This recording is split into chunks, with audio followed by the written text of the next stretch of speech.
to be detached from the world, in the sense that Buddhists and Taoists and Hindus will often talk about detachment, does not mean to be non-participative. You can have a sexual life very rich and very full, and yet all the time be detached. By that I don't mean that you just go through it mechanically and have your thoughts elsewhere. I mean a complete participation,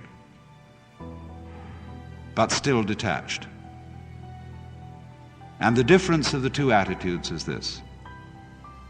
On the one hand, there is a way of being so anxious about physical pleasure, so afraid that you won't make it, that you grab it too hard, that you just have to have that thing. And if you do that, you destroy it completely. And therefore, after every attempt to get it, you feel disappointed. You feel empty, you feel something was lost. And therefore you want it again. You have to keep repeating, because you never really got there. And it's this that is the hang-up. This is what is meant by attachment to this world, in an evil sense. But on the other hand, pleasure in its fullness cannot be experienced when one is grasping it. I knew a little girl to whom someone gave a bunny rabbit.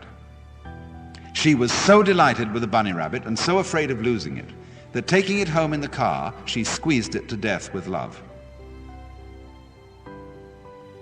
And lots of parents do that to their children, and lots of spouses do it to each other. They hold on too hard, and so take the life out of this transient, beautifully fragile thing that life is. To have it, to have life, and to have its pleasure, you must at the same time let go of it.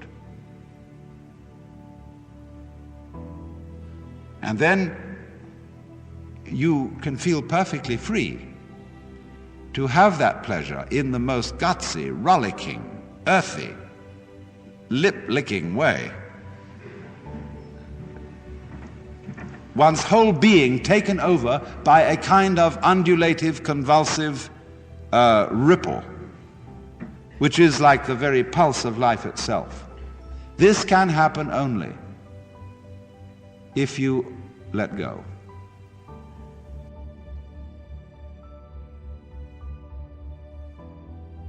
What do you mean happiness? What exactly do you mean by happiness? If you translate a particular sensation as happiness, you call it happiness, a particular sensation that is there. You separate yourself and use that knowledge about the happiness that is put in there and translate that and tell yourself that you are happy. You understand? All sensations are very short-lived. They can't last forever. So the moment you separate yourself from a particular sensation and tell yourself that you are happy, the demand to keep that going longer than its duration of life is inevitable.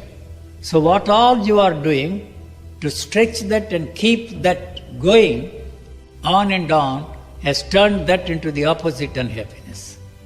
You are stuck with unhappiness. Same is the case with the pleasure. You want to be in that state of pleasure all the time. It is just not possible.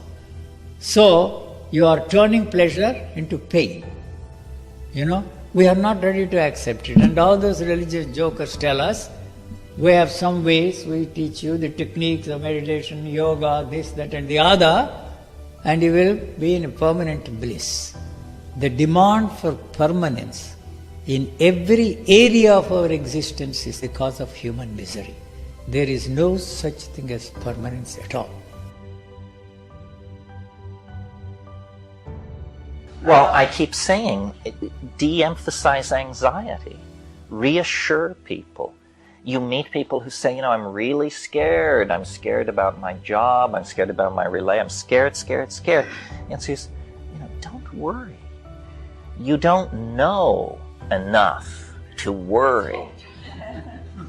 That's God's truth. Who do you think you are that you should worry, for crying out loud? It's a total waste of time. It presupposes such a knowledge of the situation that it is in fact a form of hubris. No, what you do is just pay your bills and, pack heat if you need to, and don't worry. That's all. Yes.